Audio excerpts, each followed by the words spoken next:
Assalamualaikum warahmatullahi wabarakatuh. Waalaikumsalam warahmatullahi wabarakatuh. Bismillahirrahmanirrahim. Wabihi nasta'in wa ala umuri dunya wa din. Wassalatu wassalamu ala mursalin wa ala alihi wa sahbihi ajmain. Yang terhormat Kepala Sekolah SD Mandala 02, yang saya hormati Ibu Elmi Wulandari SPD sebagai pemateri CGP, dan yang saya hormati teman-teman guru SD Mandala 02.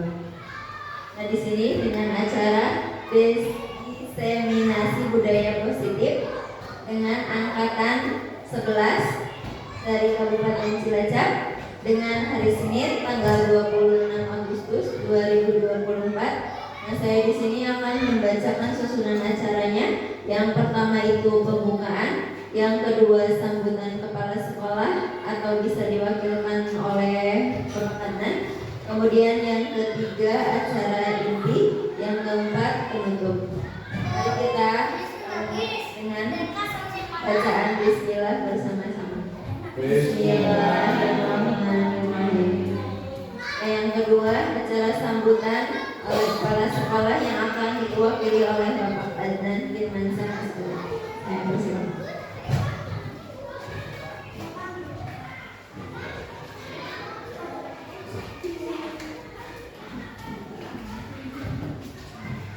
Assalamualaikum warahmatullahi wabarakatuh. Waalaikumsalam warahmatullahi wabarakatuh.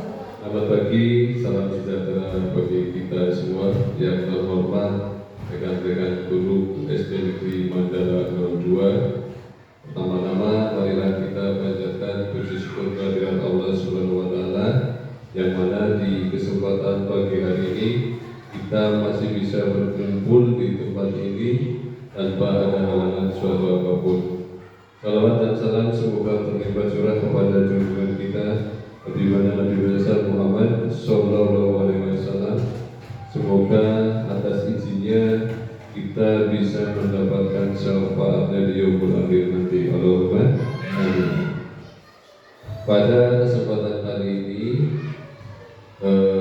mari kita patut bersyukur, berbangga bahwa Ibu Elmi Wulandari SPD sedang melaksanakan kegiatan program guru penggerak.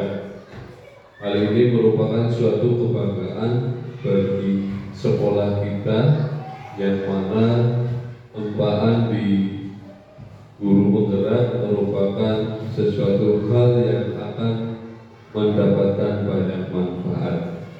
Semoga dengan adanya diseminasi budaya positif yang sedang dilakukan Bu Elmi Wulandari bisa menambah kemajuan bagi sekolah kita umumnya, dan semoga kegiatan yang dilakukan oleh Ibu Elmi Wulandari senantiasa diberi kelancaran dan tetap semangat dalam menghadapi kegiatan tersebut.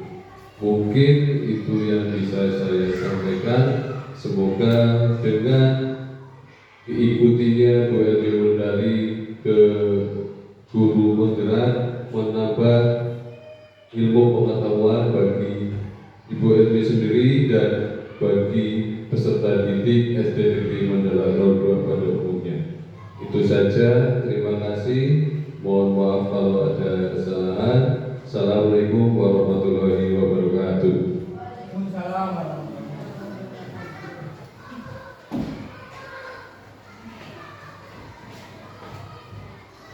Terima kasih pada yang sudah melakukan sekolah. Nah, acara selanjutnya yaitu acara inti dengan pemateri Ibu Elmi Wulandari SPD dengan materi budaya positif. Saya persilakan. Bismillahirrahmanirrahim.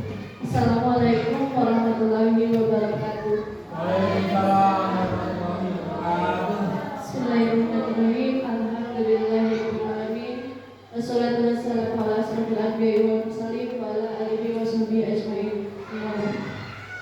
Yang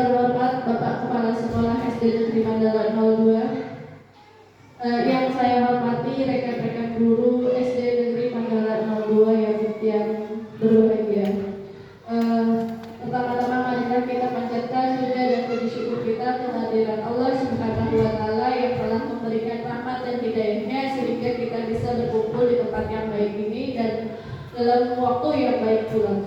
Salawat serta salam semoga terlimpah curahkan kepada junjungan kita Nabi Abu Muhammad Sallallahu Alaihi Wasallam yang kita nantikan syafaatnya di yaumul akhir. Nah, pada kesempatan kali ini pertama-tama saya ucapkan banyak terima kasih kepada Bapak Kepala Sekolah dan rekan-rekan guru semua yang sudah menyempatkan waktunya untuk mengikuti kegiatan diseminasi budaya positif sebagai bentuk aksi nyata kami di pendidikan guru penggerak angkatan 11 Kabupaten Cilacap. Jadi kami di sini bukan maksud untuk menggurui atau merasa lebih hebat ataupun merasa lebih pintar. Cuma kami di sini berusaha untuk sharing tentang pemahaman yang sudah kami dapatkan selama pendidikan berlangsung. Pada kesempatan ini yang akan kami sampaikan itu tentang budaya positif. Jadi sebagai seorang guru, baiknya kita harus memiliki kemampuan dalam mewujudkan budaya positif yang ada di sekolah. Karena kan mengingat kemarin tentang filosofi Hajar Dewantoro, di mana tugas dari seorang guru itu menuntun apa yang ada dalam diri siswa, baik kodrat zaman sesuai dengan kodrat zamannya ataupun kodrat alatnya. Nah, budaya positif ini dapat dijalankan dengan menerapkan beberapa konsep inti seperti disiplin positif, memahami motivasi dan perilaku manusia berkaitan dengan hukuman dan penghargaan, terus posisi kontrol guru, pembuatan keyakinan kelas dan atau sekolah, serta penerapan bagaimana segitiga restitusi dalam menyelesaikan permasalahan yang ada di sekolah. Sebelum lanjut, saya sampaikan tujuan dari diseminasi ini. Yang pertama itu untuk meningkatkan pemahaman warga sekolah, khususnya kita sebagai guru, tentang budaya positif. Yang kedua, terbentuknya motivasi intrinsik pada murid melalui pembuatan keyakinan sekolah atau kelas. Kemudian tolak ukur dari pelaksanaan kegiatan ini. Yang pertama itu terlaksananya diseminasi pemahaman budaya positif, terciptanya keyakinan kelas melalui kesepakatan yang dilakukan guru dan murid. Selanjutnya, warga sekolah juga saling berintegritas dalam menjalankan keyakinan sekolah yang telah disepakati. Kemudian, segitiga restitusi menjadi alat utama dalam menyelesaikan persoalan kelas. Itu tujuan dari adanya diseminasi ini. Selanjutnya, sebelum kita lanjutkan, menurut Bapak Ibu nih, apakah yang dimaksud budaya positif dan apa sih pentingnya budaya positif itu ada di sekolah? Kira-kira apa itu budaya positif itu? Ada yang bisa bantu jawab? Mungkin kebiasaan baik. Oke. Terus ada pendapat lain mungkin budaya positif itu apa sih? Kebiasaan positif. Oh, berpikiran positif gitu ya. Keyakinan yang baik gitu ya. Oke. Mungkin dari Bapak?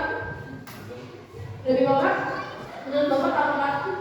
Budaya positif kalau menurut saya mah, budaya itu kan bisa diartikan nilai ya, nilai atau keyakinan. Positif itu berarti sesuatu yang baik-baik. Mungkin kalau dari katanya mah ya itu berarti nilai atau keyakinan yang baik-baik yang di sekolah. Iya, jadi keyakinan yang baik yang ada di sekolah. Nah, itu berarti penting atau tidak, Lid? Penting sekali. Iya, penting sekali, apalagi untuk mencapai visi dan misi dari sekolah kita. Atau tentunya juga untuk membantu mencerdaskan siswa-siswa kita ya.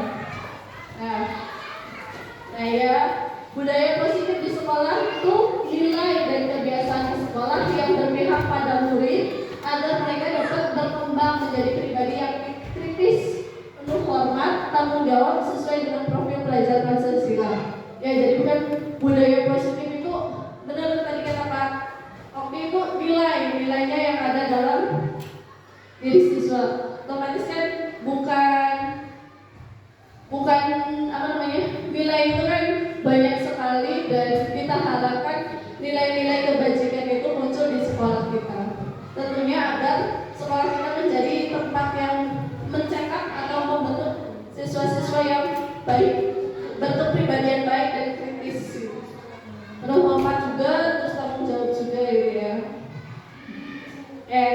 budaya positif juga dalam membangun budaya positif itu juga sekolah harus mampu menyediakan lingkungan yang aman, positif, nyaman agar siswa mampu berpikir dan bertindak serta menciptakan nilai-nilai merdeka, mandiri dan bertanggung jawab. Jadi kan bukan cuma pengetahuan saja yang kita kasihkan, tapi kita juga harus memberikan rasa aman, nyaman agar siswa itu bisa tumbuh rasa merdekanya, rasa mandirinya dan tanggung jawabnya juga. Selanjutnya coba sampai di sini kan sudah paham ya apa itu budaya positif dan pentingnya itu.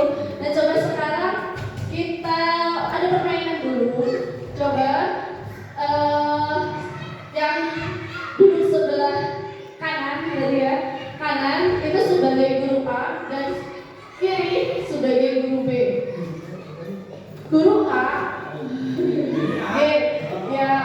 guru A itu harus mengepalkan tangannya, dan yang guru B Saya A, Mbak. yang kanan A, B, nah yang A itu mengepalkan tangannya, dan yang B silahkan rayu buat guru A itu membuka kepalan tangannya. Boleh dirayu, boleh dibujuk, boleh dicunat, boleh dimasak, boleh atau ini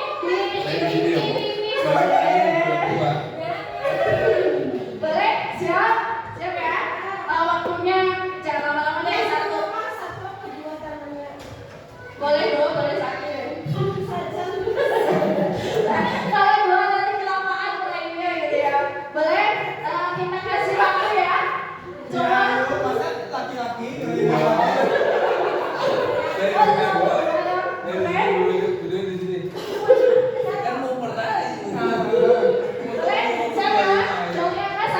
Kita kasih waktu 1 menit. Boleh? Coba.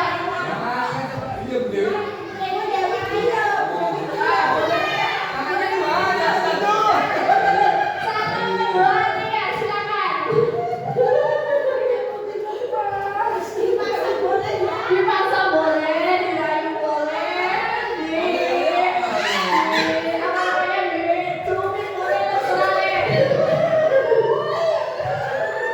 Diiming-iming nih.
Jangan dipaksa-paksa. Mandiri ya. Nah itu berpegang teguh. Nah itu dari permainan tadi yang bisa kita pelajari itu salah satunya adalah nilai disiplin. Gimana disiplin itu?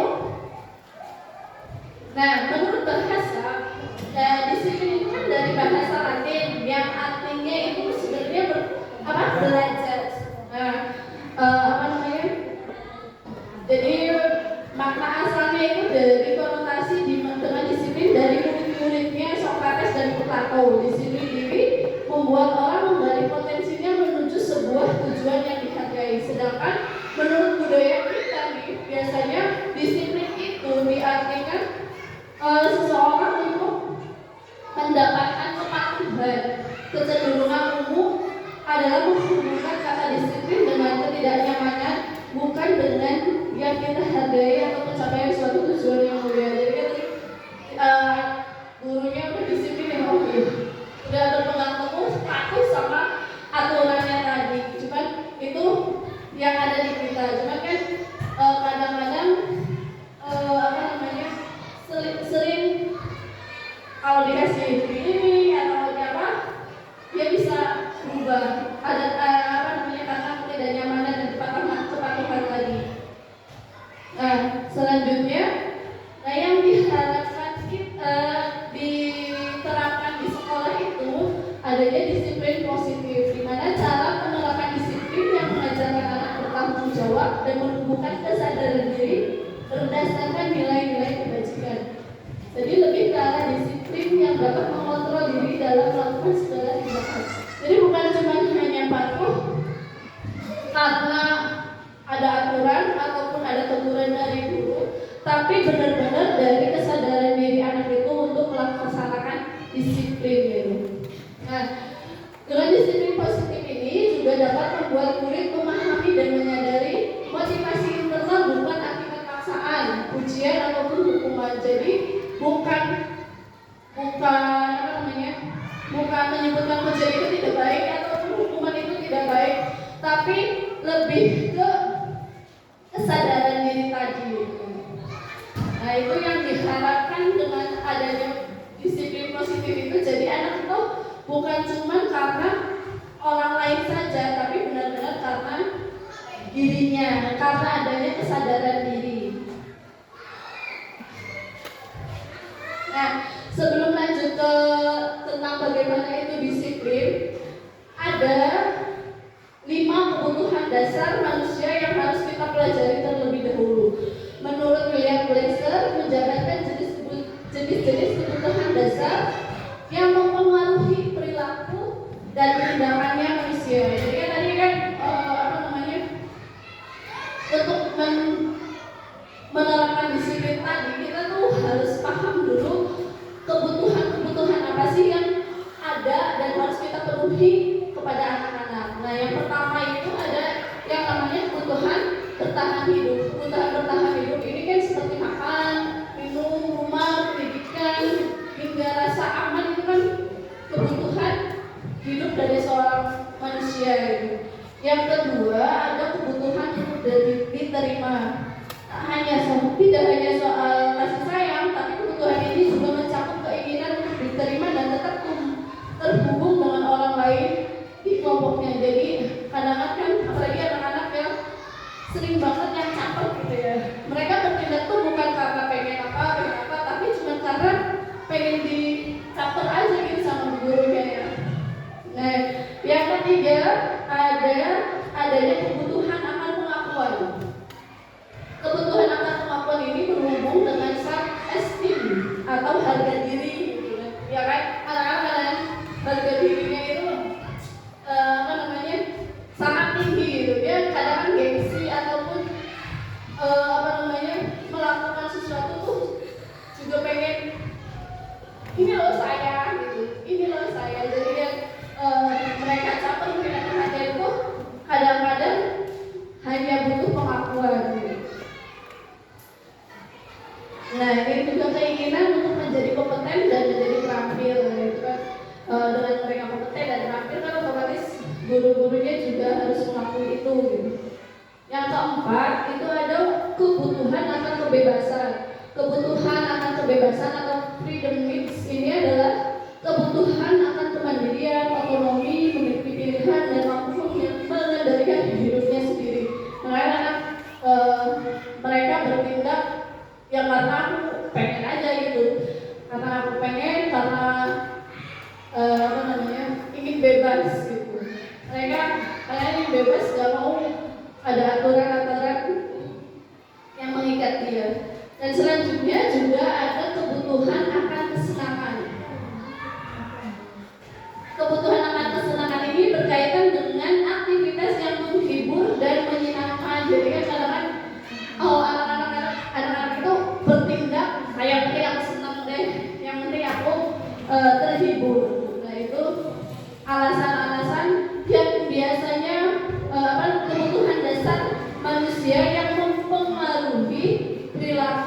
manusia, terutama anak-anak kita. Nah, sebelum ke budaya positif kita juga harus paham dulu nih, kira-kira anaknya ini butuhnya apa gitu. Dia bertindak seperti ini, apa yang dia butuhkan, apa yang dia cari. Nah, contoh kasus itu ada Bulina orang kelas dulu. Bulina itu guru kelas 6 di SD Ceria. Sedang bingung menghadapi ulahnya salah satu murid yang bernama Agus. Beberapa anak telah datang dan mengeluhkan Agus yang seringkali meminta bekal makan siang mereka dengan paksa gitu. Jadi si Agus itu sering banget paksa teman-temannya gitu. Jika Anda menghadapi situasi seperti Bulina, apa yang akan Anda lakukan? Menurut Anda, kira-kira apa alasan Agus melakukan itu? Coba kira-kira nih, Bapak Ibu kalau nemuin Agus seperti ini tuh, apa yang dilakukan? Hukum langsung gitu. Ya boleh. Terus dikasih? Oh, dinasehati. Ya, dinasehati. Terus ada lagi?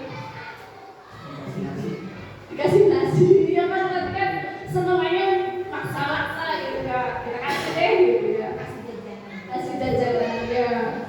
Nah, yang pertama ini dalam konteks penerapan disiplin positif, Ibu Lina sebaiknya mencari tahu dulu alasan Agus melakukan tindakan tersebut agar mengetahui kebutuhan mana yang sedang dipenuhi oleh Agus. Jadi kan kita nggak bisa langsung menghukum, tapi coba cari dulu apa sih kebutuhan Agus yang menyebabkan dia melakukan hal seperti itu. Yang pertama bisa aja karena Agus memang lapar gitu kan. Agus memang lapar karena dari orang tuanya tidak membawakan bekal makan siang. Jadi kan dia kebutuhan tadi apa ya? Kebutuhan yang pertama tadi ya. Kebutuhan pertamanya itu, nah kebutuhan untuk bertahan hidupnya itu tidak dipenuhi, belum dipenuhi. Nah, yang kedua, teman Agus jadi perhatian ke Agus. Nah, ya biasa bisa aja dia ngambilnya itu lagi campur sama temennya gitu supaya diperhatikan. Jadi dia butuh love and belonging gitu ya. Jadi butuh cinta dan butuh pengakuan dari temannya itu. Nah, yang ketiga, dia merasa hebat karena temannya jadi takut dan menuruti keinginannya. Jadi dia pengen diakui kalau dia itu hebat, dia itu berkuasa gitu kan. Nah, yang keempat juga bisa jadi karena Agus merasa bosan dengan bekal yang dibawakan orang tuanya, karena selalu membawa bekal yang sama. Jadi dia butuh sesuatu yang baru, butuh kebebasan untuk mendapatkan apa yang dia inginkan gitu. Nah, yang terakhir bisa jadi juga karena Agus hanya iseng aja dia, karena dia memiliki ekspresi wajah temannya yang sadari. Kadang-kadang ada aja ya yang seneng lihat temannya yang kesel gitu kan. Nah itu jadi tujuannya dia hanya untuk kesenangannya dia saja. Jadi dia merasa senang kalau temannya kesal. Nah, selanjutnya setelah kita tahu kebutuhan anak, selanjutnya yang harus kita pelajari itu motivasi perilaku manusia. Motivasi, jadi motivasi itu kan sesuatu yang dorongan yang mempengaruhi perbuatan manusia. Itu sebenarnya ada 3. Yang pertama untuk menghindari ketidaknyamanan atau hukuman. Yang kedua untuk mendapatkan imbalan atau penghargaan dari orang lain. Ya kan? Biasanya anak-anak kalau nggak takut, dia pengen dapat hadiah gitu kan. Nah itu kalau pengen biar tidak dapat hukuman dan mendapat hadiah, itu namanya motivasi eksternal. Jadi motivasi dari luar, motivasi yang anak dapatkan dari luar dirinya, jadi bukan dari dalam dirinya sendiri. Nah, sedangkan kalau motivasi berperilaku seseorang untuk menjadi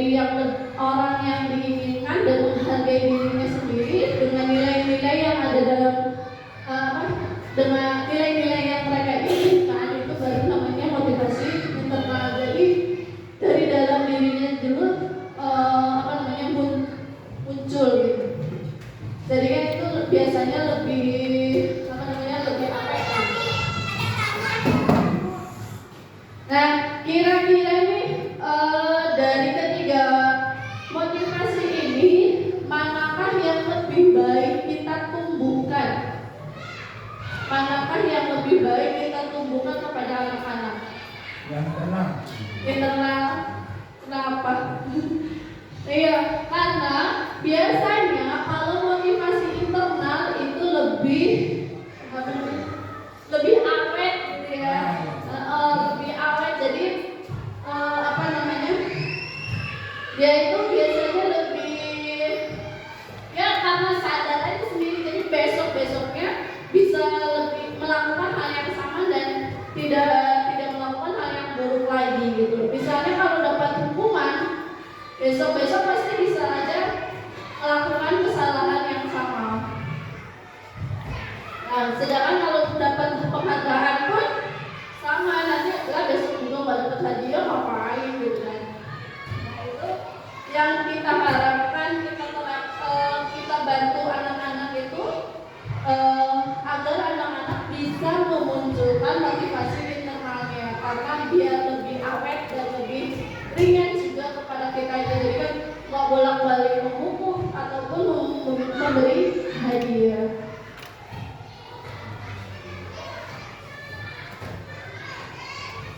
Nah, tugas guru untuk menumbuhkan motivasi internal sebaiknya dengan menghindari hukuman dan memberikan penghargaan berlebih agar meminimalisir motivasi eksternal dari dalam diri guru. Berarti sebenarnya hukuman dan penghargaan itu boleh atau tidak? Boleh, tetap boleh, cuman yang penting tidak berlebihan, karena itu tadi pasti kan tetap kita butuh itu, cuman tidak berlebihan, dari tidak setiap hari ataupun setiap melakukan ini baru dikasih hadiah, lalu dikasih hadiah. Jadi kan kadang-kadang kita juga capek sendiri ya sih. Nah yang lebih penting itu menumbuhkan motivasi internal.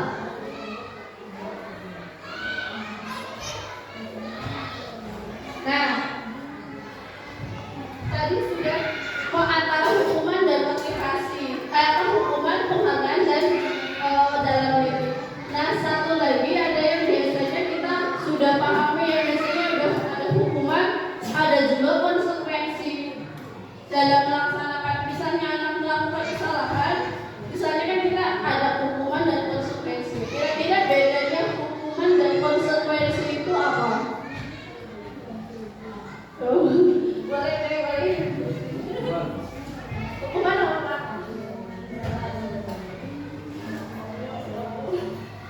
Hukuman kira-kira bagusan hukuman atau konsekuensi?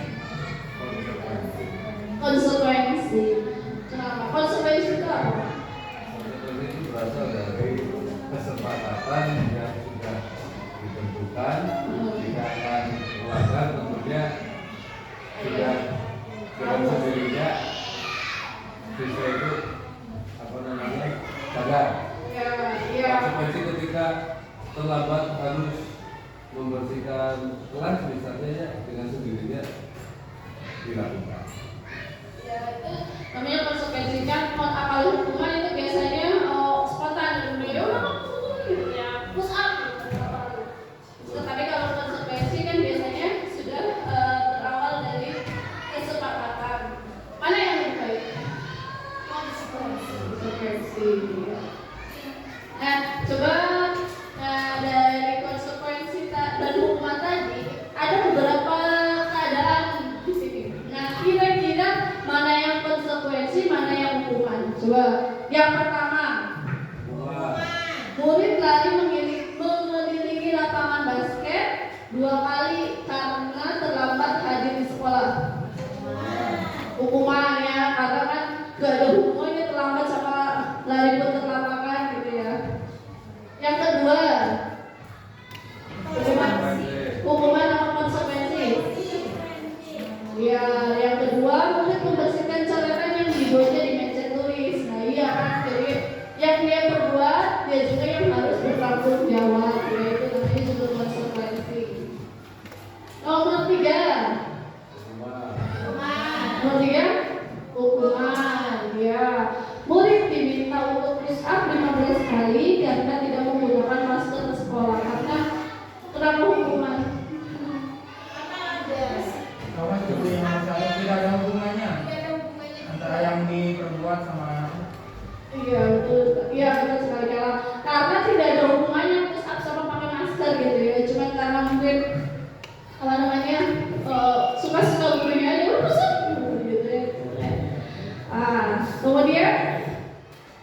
Yang selanjutnya, murid mengganti kertas tugas temannya yang telah dicoret-coret.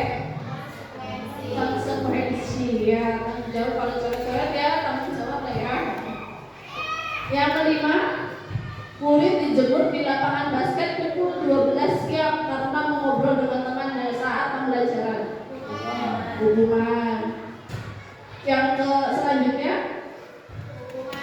hukuman, murid diminta bertelanjang kaki sepanjang hari karena tidak menggunakan sepatu warna hitam sesuai peraturan sekolah.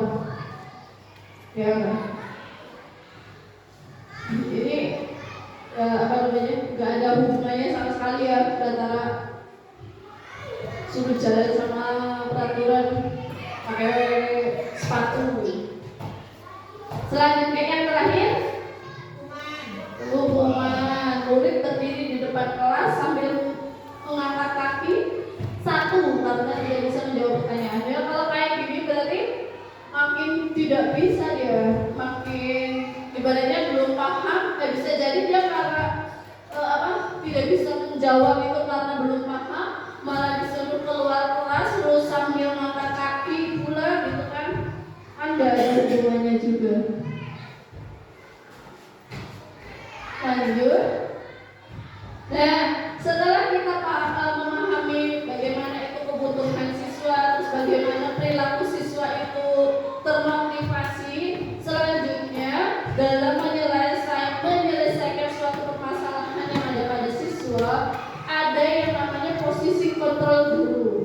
Nah, di sini yang pertama ada penghukum, yang kedua ada pembuat rasa bersalah, yang ketiga teman, dan yang keempat pemantau, serta yang terakhir itu manajer.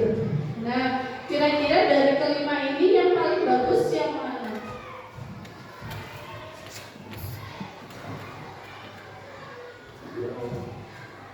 Kan? Yang paling bagus itu sebenarnya ya manajer.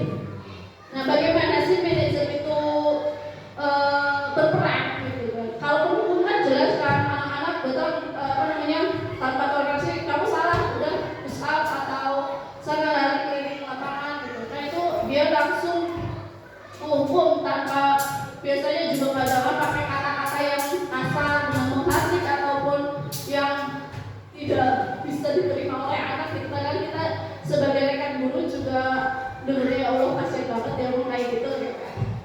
Yang kedua ada pembuat rasa bersalah. Nah, pembuat rasa bersalah ini misalnya kamu lagi yang kayak gitu kan. Terus yang selanjutnya ada juga teman itu dia lebih akrab lah gitu, bahasa yang digunakan ke anak. Atau yang ketiga yang keempat itu pemantau itu jadi biasanya ayo harusnya ngapain gitu.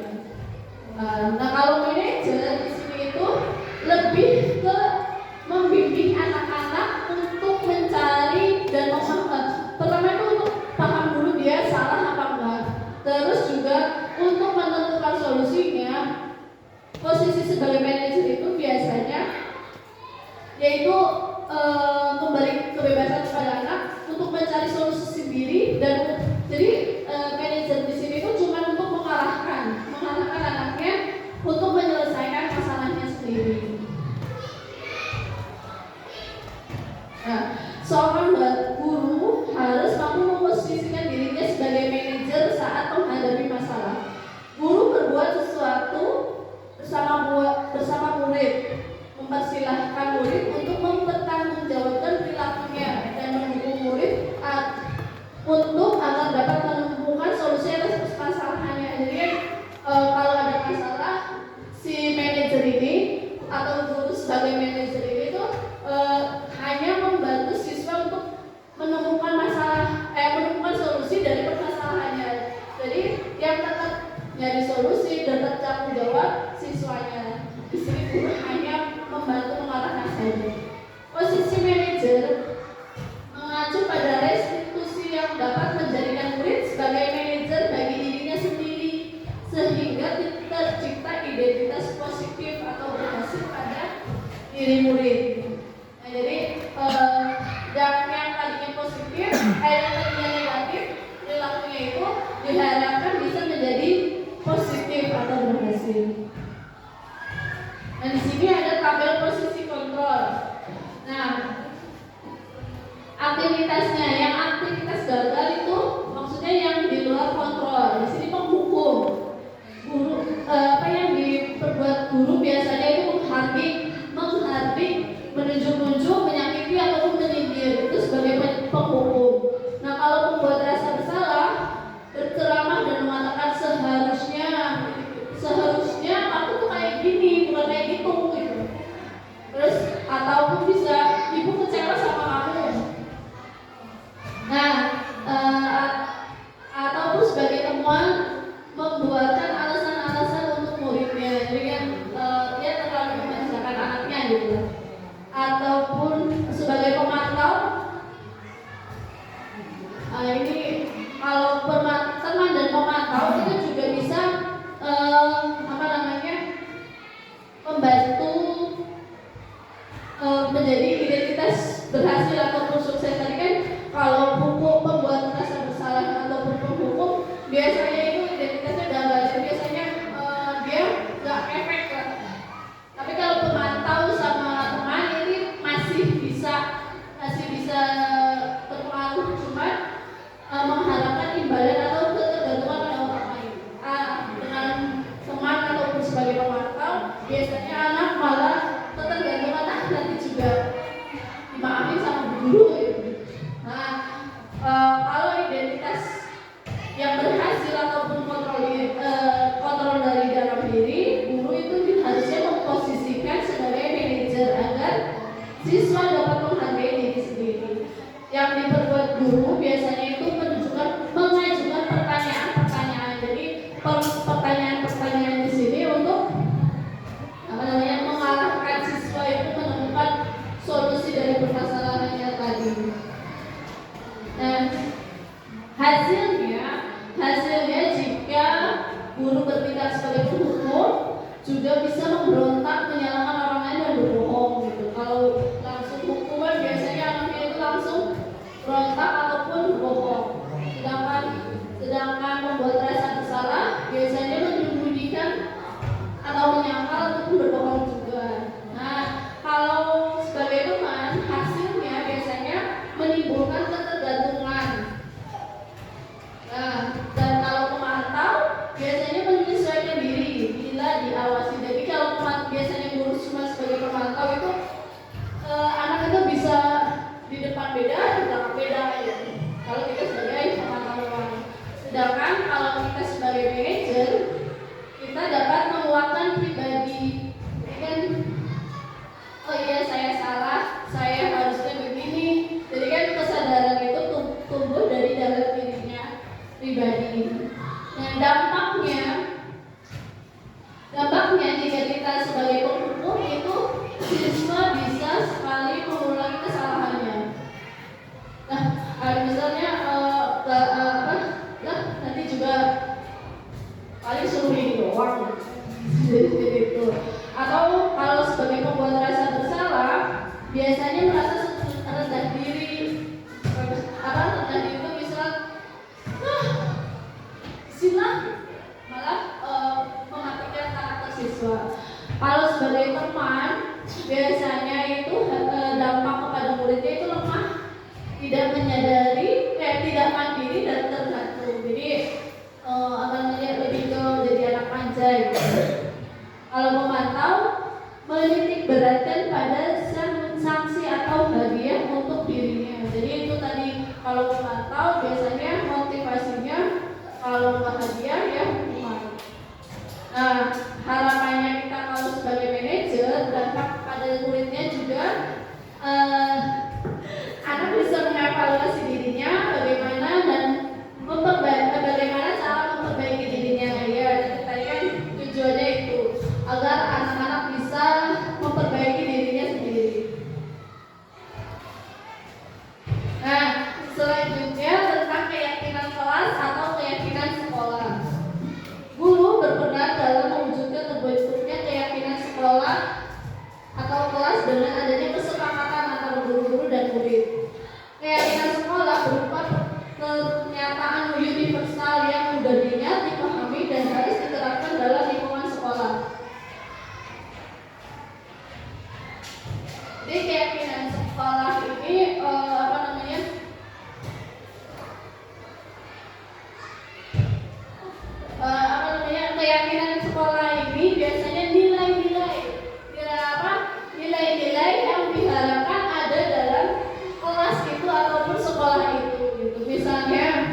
Misalnya nih, biasanya kan kalau bentuknya pelat itu dilarang buang sampah di kelas, gitu, dilarang buang sampah sembarangan. Nah itu kan sebenarnya itu bentuknya peraturan. Tapi kalau bentuknya keyakinan, anak-anak harus meyakini bahwa kebersihan itu tanggung jawab bersama. Misal nilai dari itu tuh harus menjaga kebersihan. Jadi yang diharapkan nilai keyakinannya itu yang harus diyakini anak-anak itu menjaga kebersihan itu kewajiban semuanya. Nah, biasanya dari peraturan kelas itu inti dari budaya positif itu pertama itu terbentuk dari peraturan kelas. Nah, peraturan ini kalau peraturan kan biasanya masih bersifat kalimat negatif. Nah, kalimat-kalimat negatif ini harusnya dibuat menjadi keyakinan kelas yang positif. Setiap tindakan perilaku yang kita lakukan di dalam kelas dapat menentukan terciptanya sebuah lingkungan positif.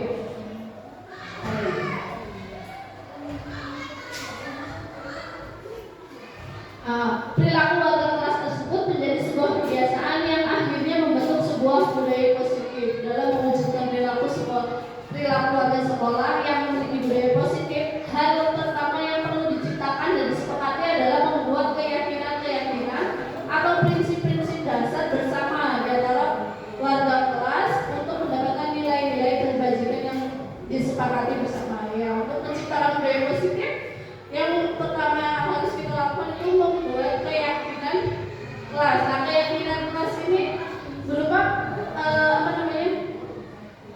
nilai-nilai kebajikan atau prinsip-prinsip dasar bersama antara guru dan murid dan warga kelasnya itu sendiri. Begitupun dengan sekolah, sebenarnya kita harus buat keyakinan sekolah juga agar sekolah kita itu tercipta budaya positif. Mengapa keyakinan kelas? Mengapa tidak peraturan kelas saja? Kenapa harusnya keyakinan bukan lagi peraturan? Nah, suatu keyakinan akan lebih memotivasi seseorang dari dalam atau memotivasi secara intrinsik. Jadi harapannya dari keyakinan-keyakinan yang sudah ada dalam diri siswa itu bisa menimbulkan motivasi secara intrinsik tadi. Jadi kalau sudah yakin dalam dirinya, kalau perilaku atau perbuatan yang dikeluarkan juga baik. Seseorang akan lebih tergerak dan bersemangat untuk menjalankan keyakinannya daripada hanya sekedar mengikuti serangkaian peraturan yang mengatur mereka harus berperilaku begini dan begitu, yang membuat ketidaknyamanan ataupun keterpaksaan. Tadi kan seperti permainan tadi, kalau dia udah yakin dengan apa yang dia lakukan, dirayu, dipaksa ataupun dibuat tidak nyaman pun akan tetap dengan pendiriannya.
Selanjutnya, keyakinan kelas hendaknya tidak terlalu banyak sehingga mudah dilihat dan dipahami. Ya, jadi ya jangan terlalu banyak lah, tapi menyeluruh gitu.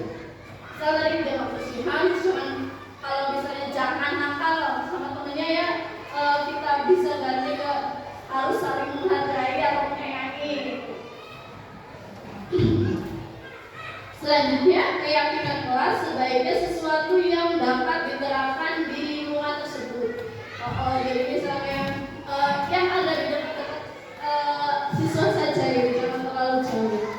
Nah, yang selanjutnya, semua warga kelas ikut berkontribusi dalam pembuatan keyakinan kelas lewat kegiatan curah pendapat. Jadi sebelum buat keyakinan, siswa-siswa itu harus terlibat langsung dalam merumuskan keyakinan kelas. Jadi ada diskusi, ada curah pendapat di situ. Selanjutnya yang terakhir yang tidak kalah penting itu bersedia meninjau kembali keyakinan kelas dari waktu ke waktu. Jadi bukan cuma hanya ditempel, tapi juga sesekali kita review atau kita lihat lagi.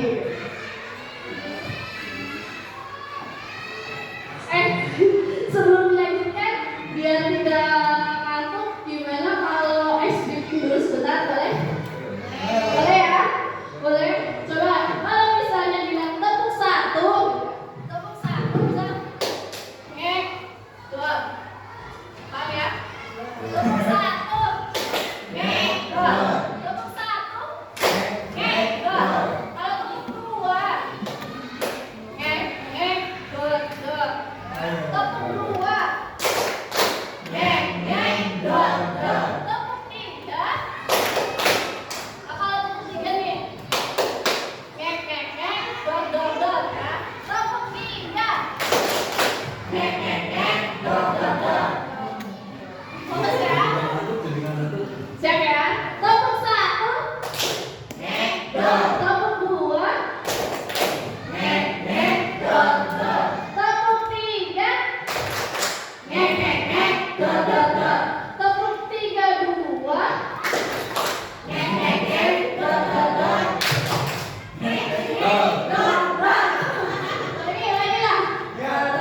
lagi lah. Tepuk satu,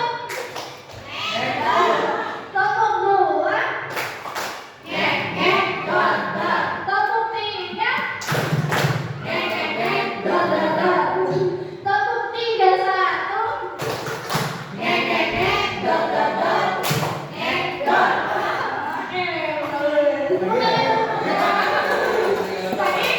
mau lagi?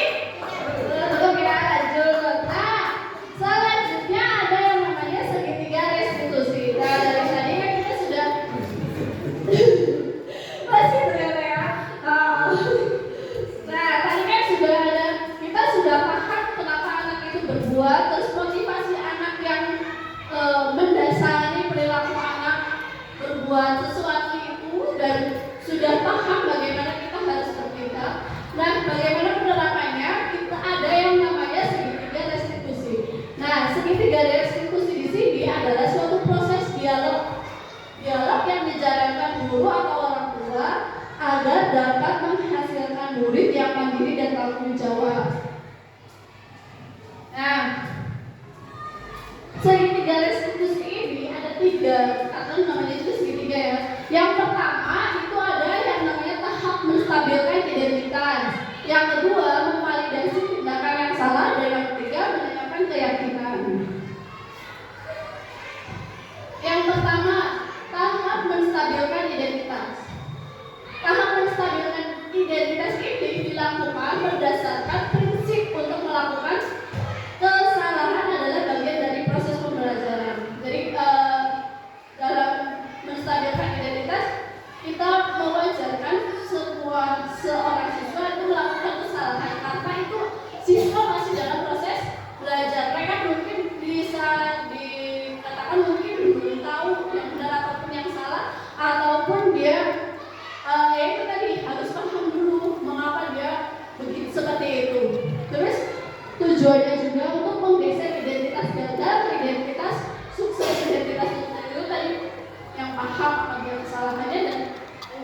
bagaimana cara memperbaikinya. Nah, contoh kalimat-kalimat dalam tahap menstabilkan identitas. Yang pertama, berbuat salah tidak apa-apa. Misalnya ada, oke, kamu berbuat salah, yang tahu, nggak apa-apa. Sekarang nggak apa-apa. Nanti kan bisa dilanjutkan dengan kalimat selanjutnya. Terus bisa juga dengan kalimat tidak ada manusia yang sempurna, ya kan? Kita sebagai guru saja sering melakukan kesalahan, pernah melakukan kesalahan. Jadi kita terima dulu gitu. Tidak ada manusia yang sempurna. Terus bisa juga dengan saya juga pernah melakukan kesalahan seperti itu. Atau kita bisa menyelesaikan ini. Bisa juga dengan bapak atau ibu tertarik mencari siapa yang tidak tertarik mencari siapa yang salah, tapi bagaimana kita mencari solusi permasalahan ini. Ataupun kamu berhak merasa begitu. Nah, itu contoh kalimat dalam tahap menstabilkan identitas. Jadi tujuannya itu biar anak tenang dulu gitu. Nah, selanjutnya memvalidasi tindakan yang salah. Kegiatan ini harus berdasarkan prinsip setiap perilaku berupaya memenuhi suatu kebutuhan tertentu. Nah, dalam memvalidasi tindakan kan kita juga harus paham dulu tadi mungkin anak berupaya untuk memenuhi salah satu kebutuhannya ataupun dia melakukan itu karena apa gitu kan. Ya, terus juga guru akan bergeser dari pemikiran stimulus respon menjadi proaktif. Nah, di sini maksudnya tadinya guru mikirnya kan ngasih jalan misalkan gitu, tapi di sini guru mencoba memposisikan diri bersama siswa gitu. Nah, selanjutnya untuk menggali dan mengakui kebutuhan murid akan memperbaiki hubungan dengan murid. Jadi kan kalau kita sudah memvalidasi tindakannya itu, kita juga bisa memperbaiki hubungan kita dengan murid. Jadi tidak hanya menyalahkan, tidak hanya kamu yang salah, tapi juga memahami mengapa mereka berbuat salah. Nah, selanjutnya contoh kalimatnya nih, contoh kalimat saat melakukan validasi tindakan yang salah. Kamu pasti punya alasan mengapa melakukan hal ini. Kamu patut bangga pada dirimu sendiri karena telah melindungi hak yang penting buatmu. Jadi kan di sini tuh dia akui dia salah, tapi ya udah kamu harus kita perbaiki gitu. Nah saat selanjutnya itu menanyakan keyakinan. Nah, menanyakan keyakinan ini tujuannya itu untuk mencari solusi dari kesalahannya yang tadi gitu. Murid-murid akan diberi pertanyaan-pertanyaan bermakna untuk memunculkan motivasi secara implisit dan mampu mengaitkan keyakinan dengan tindakan yang salah. Jadi kan dari setelah saya salah, terus tanyain nih, guru itu tugasnya nanyain. Nah, kemarin kan kita sudah sepakat seperti ini, kita sudah yakin kalau harus seperti ini. Nah, sekarang setelah menanyakan keyakinan itu juga kita kalau sebagai manajer itu membantu siswa menemukan solusinya gitu. Untuk menyelesaikan permasalahannya gitu. Nah, contoh kegiatan atau kalimat-kalimat yang bisa kita gunakan, yang pertama ada apa yang kita percaya sebagai anggota kelas atau keluarga, atau apa nilai-nilai umum yang telah kita sepakati. Yang selanjutnya ada bayangan kita tentang kelas yang ideal. Apa bayangan kita tentang kelas yang ideal? Terus kamu mau menjadi orang yang seperti apa? Jadi di sini data di sini itu tuh membantu siswa mereview apa yang sudah kita sepakati, terus juga membantu siswa untuk mencari solusinya. Solusi bukan hanya cuma tadi misalnya anak-anak itu merobek atau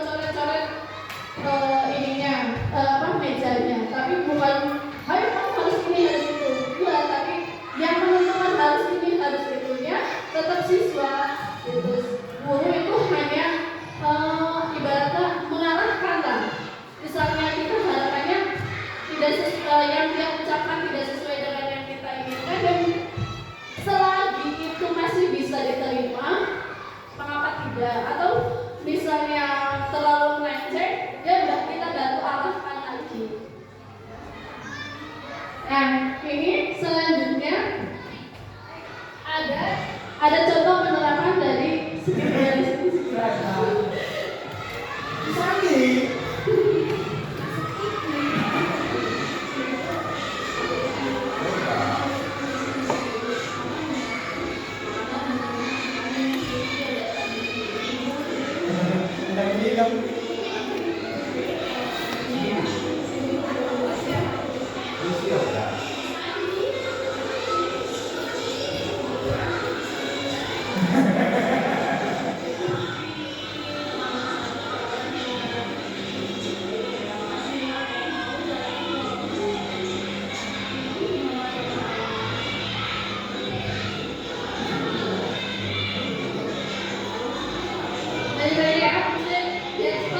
jadi di start menstabilkan identitas itu kita buat mereka merasakan dulu untuk bercerita gitu.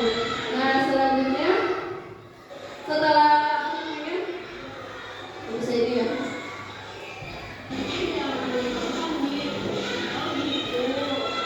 Nah selanjutnya itu kita bilang ininya ya kalau kamu seperti itu banyak kok yang butuh misalnya dia udah ini namanya saya kalau waktu berapa itu kan bisa di kayak gitu ya terus kan nggak apa-apa kan tapi sebaiknya lanjut aja ya jadi karena ini selanjutnya perasaan saya saat melaksanakan segitiga restitusi itu saya merasa lebih senang dan lebih tadinya tertantang ini gimana ya caranya biar anak-anak beneran stabil terus beneran bisa menemukan solusi dari permasalahannya gitu.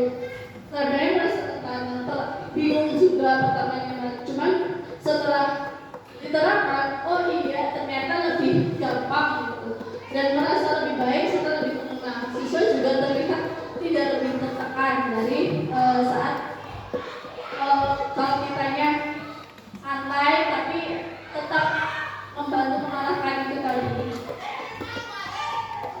Nah mungkin itu saja yang bisa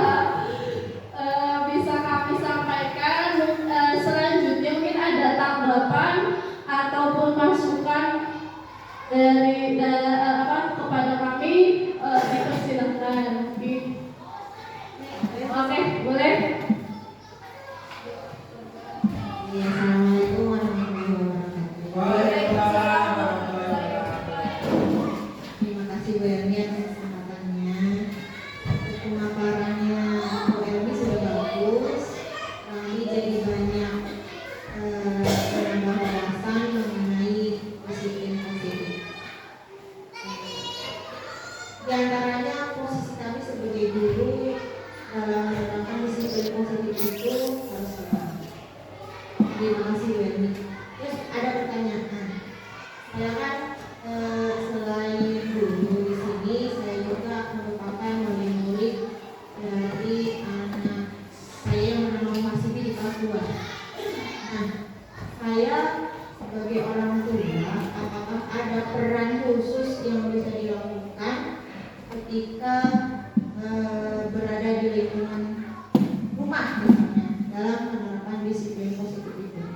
Terima kasih atas waktunya. Terima kasih atas sampainya. Tadi bagaimana kalau kita sebagai orang tua menghadapi anaknya? Tadi sudah di awal juga sudah disebutkan kalau peran kita sebagai posisi kontrol kita itu sebenarnya juga bisa kita terapkan sebagai orang tua. Jadi kan guru juga sebagai orang tua di sekolah. Jadi apalagi kita di rumah,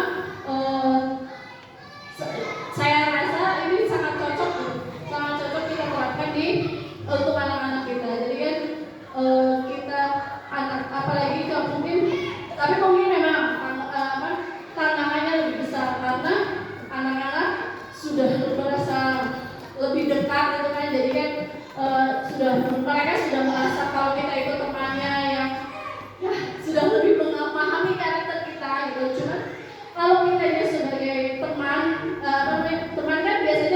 baik, tapi teman di sini itu sebagai manajer juga gitu. Jadi bukan cuma yaudah ya, tapi juga mengarahkan gitu. Jadi kan fungsi utamanya di situ kan mengarahkannya itu. Gitu. Mungkin itu bisa kami sampaikan. Mungkin ada lagi yang mau memberi tanggapan atau masukan ataupun pertanyaan.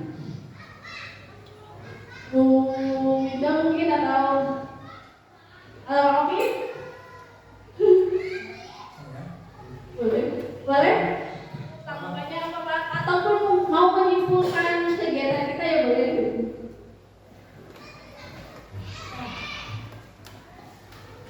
Assalamualaikum warahmatullahi wabarakatuh. Saya cuma sedikit saja mungkin dari saya ya. Kegiatan ini menurut saya bagus sekali Bu Elmi. Dengan kegiatan seperti ini tentu saja akan menambah pengetahuan kita yang sekarang saya jadi tahu Bu Elmi tentang budaya positif. Saya juga sekarang tahu membedakan antara hukuman dan konsekuensi. Ternyata selama ini saya salah ya. Saya selama ini sering sekali memberikan anak itu hukuman, bukan sebuah konsekuensi. Jadi saya sekarang sadar ternyata kenapa kok anak itu sering mengulangi kesalahan yang sama. Ternyata salah saya gitu, yang memberikan hukuman bukannya sebuah konsekuensi. Mungkin itu saja dari saya. Untuk Bu Elmi, semangat luar biasa. Terima kasih banyak Pak Rocky atas tanggapannya. Mungkin cukup ya.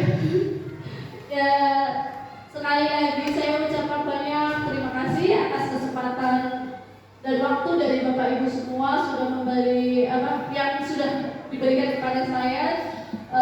Saya juga sekali lagi mohon maaf apabila terkesan menggurui atau merasa lebih pintar. Sama sekali niat saya awal itu bukan seperti itu.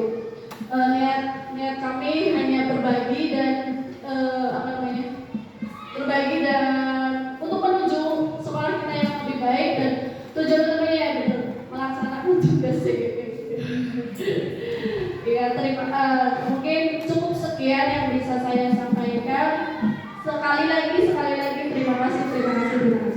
Wassalamualaikum warahmatullahi wabarakatuh. Saya kembalikan ke bawah sana. Terima kasih kepada Bu Elmi yang sudah menyampaikan materinya, dan cukup untuk kami pengalaman sangat banyak ya. Oke, saya akhiri dengan bacaan alhamdulillah bersama-sama. Alhamdulillahirobbilalamin. Dari saya mohon maaf jika ada kesalahan. Wabillahi taufiq wal hidayah. Wassalamualaikum warahmatullahi wabarakatuh.